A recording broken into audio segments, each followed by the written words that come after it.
if I see someone of a different ethnicity that's clearly being discriminated against or treated badly in a public place, like if you consider the parable of the Good Samaritan, when someone crosses your path and they're in need, we should speak up, right? We should do something. We should help that person.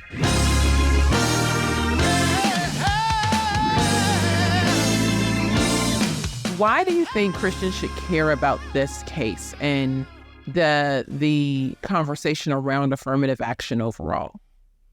Well, I think there's a really interesting conversation happening in various sectors of the Christian world, I would say, and that is what is a Christian's role in the public or public policy or activism or even advocating for justice, quote unquote. And I know that the two of you have done a lot of work on the social justice movement, so-called, within the Christian community.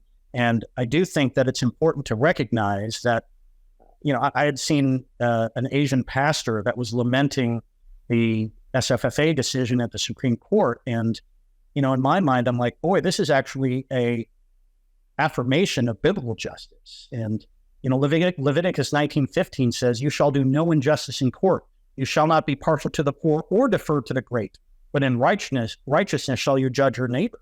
And these are the principles that would, I think, lead to greater fairness and more biblical justice in this situation. And again, there are other ways aside from this kind of liberal Harvard admissions administrator method to reach a relatively diverse student body.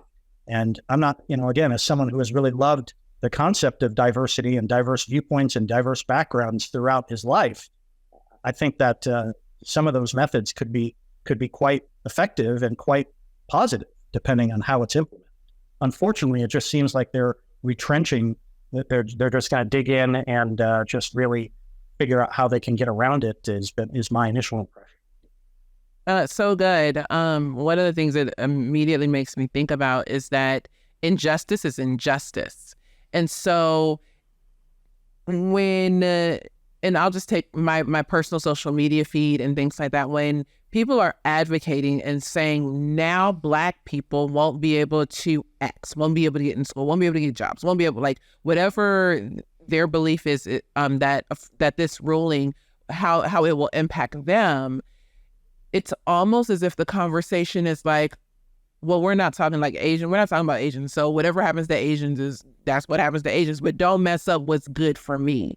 Without understanding that injustice is injustice is injustice. And so we can't support injustice on any level.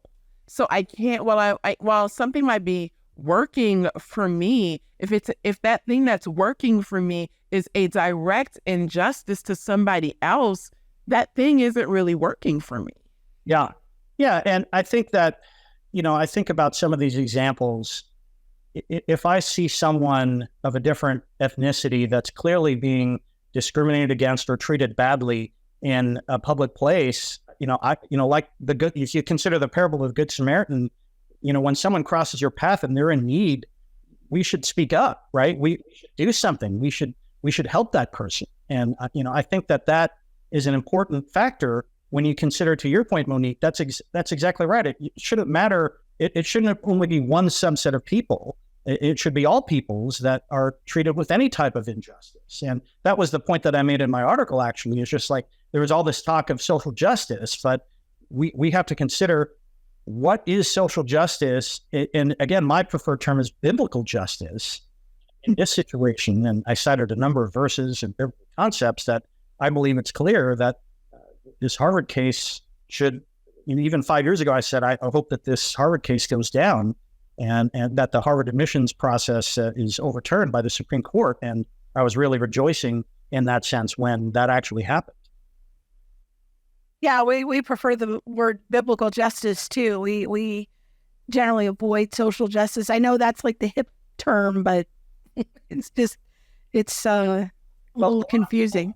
A lot of times people think it grieves me when Christians just assume that social justice means whatever aspects of the left and the liberal establishment are telling you is social justice, rather than comparing everything like Bereans to the Word of God to see what is actual justice. That's right.